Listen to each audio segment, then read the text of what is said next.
सख्त गर्मी थी, धूप में शिद्दत थी, हर तरफ आसमान से आग बरस रही थी।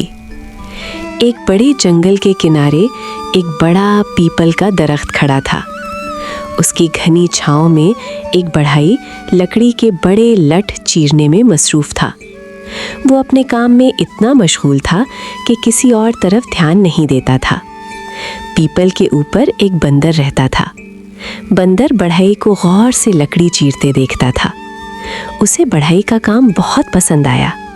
वो चाहता था कि वो भी बढ़ई बन जाए। बंदर लठ पर बैठकर लकड़ी चीरने की नकल करता रहा। बढ़ई जब लकड़ी चीरता तो लकड़ी की दर्ज में पिक्चर ठोंक देता। ये काम लकड़ी चीरने में आसानी देता था। बंदर ये सब देखकर मौके की तलाश में रहता। एक दिन बढ़ई किसी ज़रूरत के लिए चला गया। आरी और पिक्चर अपनी जगह पर छोड़ गया। बंदर ने देखा कि बढ़ई नहीं है।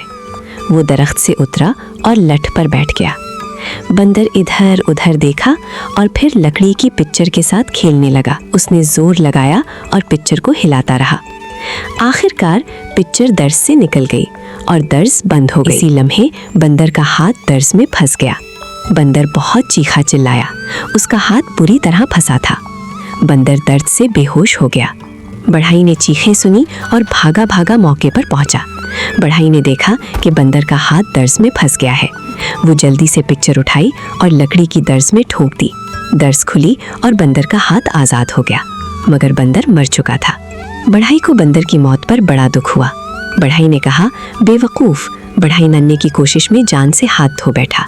सबक, किसी का काम उसी को साजे, दूसरा करे तो ठेंगा बाजे। पुराने वक्तों की बात है।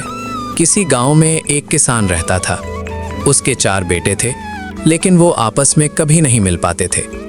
छोटी छोटी बातों पर लड़ना और झगड़ना उनका मामूल था। किसान ने कई बार समझाया, लेकिन बेटों पर बाप की नसीहत का कोई असर नहीं हुआ। एक दिन किसान सख्त बीमार पड़ गया और उसे अपने बचने की उम्मीद कम हो गई। उसकी आरजू थी कि जीते जी वो अपने बेटों को आपस में मिलजुल कर देख ले। बेटे फिर भी लड़ते रहते। किसान बहुत परेशान हो गया। एक दिन किसान ने एक तरकीब सोची। उसने अपने बेटों को बुलाया और पतली लकड़ियों का एक गट्ठा मनवा लिया। किसान ने गट्ठा चारों बेटों को दिया और उसे तोड़ने को कहा। चारों ने कोशिश की, मगर नाकाम रहे। फिर किसान ने गट्ठा खोलकर हर बेटे को एक एक लकड़ी दी। सबने आसानी से लकड़ी तोड़ दी। किसान ने कहा, बेटो, जब ये लकड़ियां गट्ठे की तरह बंधी हुई थीं, तुम उन्हें नहीं तोड़ सके, लेकिन जब अलग हो गईं, तो हर एक ने आसानी से तोड़ दिया। तुम भी अगर एक होकर रहोगे तो कोई तुम्हें नहीं तोड़ सकता, लेकिन अलग हो गए तो हर शख्स आसानी से तुम्हें दबा देगा। बेटे समझ गए और बाप से वादा किया कि वो हमेशा मोहब्बत और इत्तेफाक से रहेंगे। किसान खुश हुआ और बेटों को दुआएं दी।